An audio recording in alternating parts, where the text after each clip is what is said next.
OpenAI today promising to roll out some new safeguards for teens and people in emotional distress as high-profile cases raise the alarm over ChatGPT's potential safety issues.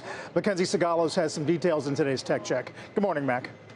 Hey, good morning, Carl. So OpenAI says that those safeguards are launching within the next few weeks, and they come as a response to claims that its chatbot has played a role in self-harm cases.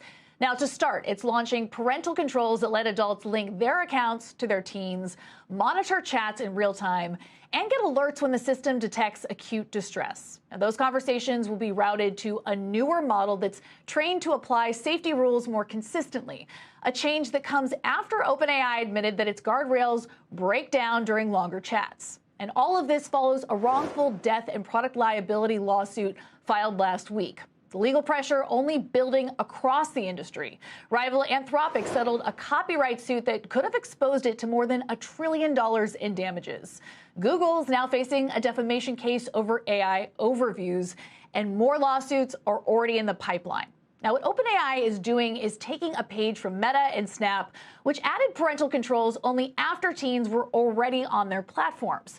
But unlike social media, OpenAI and Anthropic don't have Section 230. That's the law that shields companies from liability when the content is user-generated.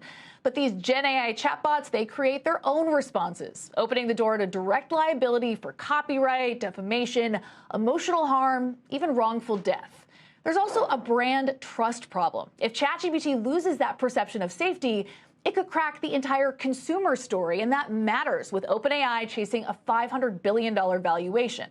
Because even though enterprise demand may drive the biggest deals, much of the private market hype around OpenAI and its peers is built on those mass consumer apps. Guys? There's also this question of how the courts are going to deal with these cases because there's just no precedent.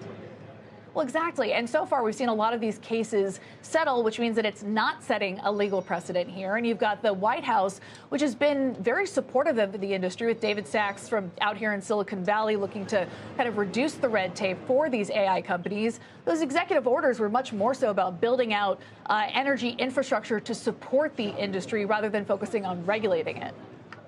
Yeah, making a lot of discussions about, for example, the kinds of extreme content you can get on anything like YouTube, but that's mostly about removing posts. This is much more complex given the way the algo works to provide, AI reasoning.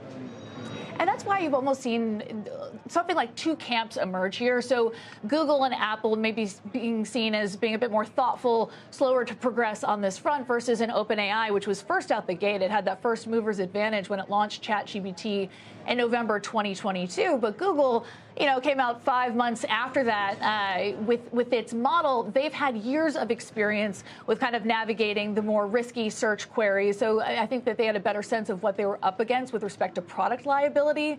So there is that risk that comes with first mover's advantage. Yeah, Mac, it's a tough story, a serious one that we'll monitor with your help. Mackenzie Sagalos.